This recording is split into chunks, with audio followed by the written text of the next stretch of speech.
Praise the lord. మన ప్రభు అయిన యేసుక్రీస్తు పరిశుద్ధమైనటువంటి నామంలో ఈ ఉదయకాలపు కృపావార్తను వింటున్నటువంటి మీ అందరికీ దేవుని పేరట వందనాలు చెల్లిస్తూ ఉన్నాను. అందరు బాగున్నారా? మరి ఈ పూట ప్రభు మనకిచ్చినటువంటి వాక్యాన్ని మనము పరిశుద్ధ గ్రంథంలో చదువుకుందాం. కీర్తనల గ్రంథము 41వ కీర్తన 13వ వాక్యాన్ని చదువుదాం. కీర్తనల గ్రంథము 41వ కీర్తన 13వ వాక్యాన్ని చదువుకుందాం. ఇజ్రాయేలు దేవుడైన యెహోవా శాశ్వత కాలము నుండి శాశ్వత కాలము వరకు స్తుతింపబడునుగాక. ఆమేన్, హల్లెలూయా.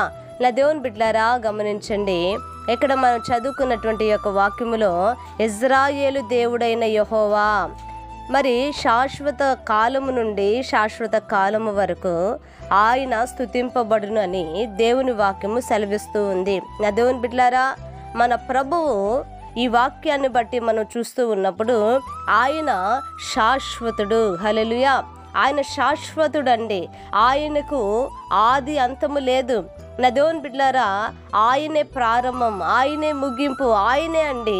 అందుకనే ఇక్కడ ఈ యొక్క భూమి పుట్టినది మొదలుకొని కూడా మరి ఇదిగో లయము చేయబడినంత వరకు కూడా ఎవరైనా స్తుతింపబడుచున్న వారు ఉన్నారు అని అంటే అది మనం ఆరాధిస్తున్నటువంటి మన ప్రభువు మాత్రమే అని నా దేవుని బిడ్డలారా మరి నిశ్చయముగా చెప్పచ్చండి.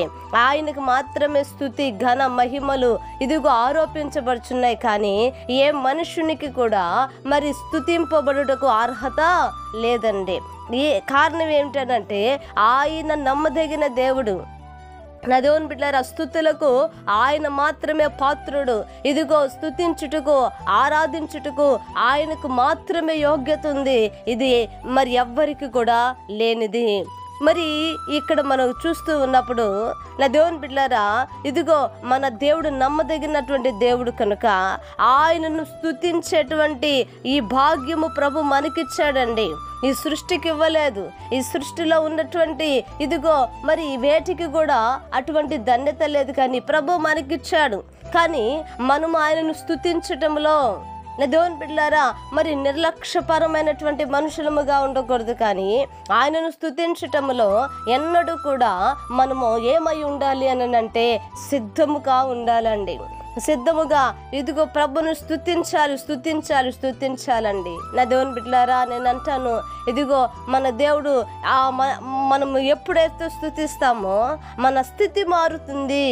కొంతమంది ఆరాధనకి వెళ్తారు, కొంతమందికి మందిరానికి వెళ్తారు, కానీ వారి నోట స్తుతులు లేవు, వారి నోట స్తోత్ర బలులు లేవు. వారు ప్రభువుని స్తుతించేటువంటి ఆ యొక్క ఔన్నత్యములో వారు లేరు కనుకనే వారి స్థితి మారటం లేదు, వారి పరిస్థితులు మారటం లేదు. నా దేవుని బిడ్డలారా, వారి యొక్క ఆత్మీయ జీవితంలో మరింతగా ముందుకు వెళ్ళలేని స్థితిలోకి వెళ్ళిపోతున్నారు. కారణం ఏంటంటే వారి జీవితాలలో ప్రభువుని స్తుతించే అనుభవాలు లేక ఆత్మీయంగా పతనమైపోతున్నారండి. కానీ ఈ రోజున నా దేవుని బిడ్డలారా, ఈ వాక్యం వింటున్నటువంటి ఇదిగో మరి నీవు ప్రభును స్తుతించటంలో ఏమాత్రము నిర్లక్ష్యం చేయకు. ఇదిగో ఆ స్తుతులు నీ స్థితిని మారుస్తుంది.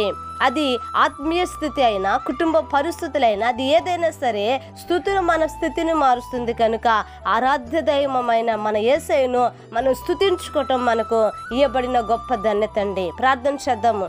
మహాపరిశుద్ధుడా మా తండ్రి, కృపగలిగిన మా గొప్ప దేవానికి వందనాలయ్యా. ఈ ఉదయకాలం మంది మీరు మాతో మాట్లాడినందుకు యేసయ్యా నీకు స్తోత్రాలు చెల్లిస్తూ ఉన్నా. అయ్యా నిన్ను స్తుతించుటకు నాయన, నిన్ను ఆరాధించుటకు అయ్యా అల్పులమైనటువంటి నాయన మాకు మీరు ఇచ్చిన యోగ్యత కొరగా నీకు వందనాలు. అవును ప్రభా, మా జీవిత కాలం అంతా కూడా నా ప్రభా నిన్ను మేము స్తుతించే వారిమిగా తండ్రి మీరు మార్చుకోమని యేసు నామమున అడిగి వేడుకొంచున్నాము తండ్రి. ఆమేన్. Praise the Lord. దేవుని కృప మీకు తోడై ఉండును కాక.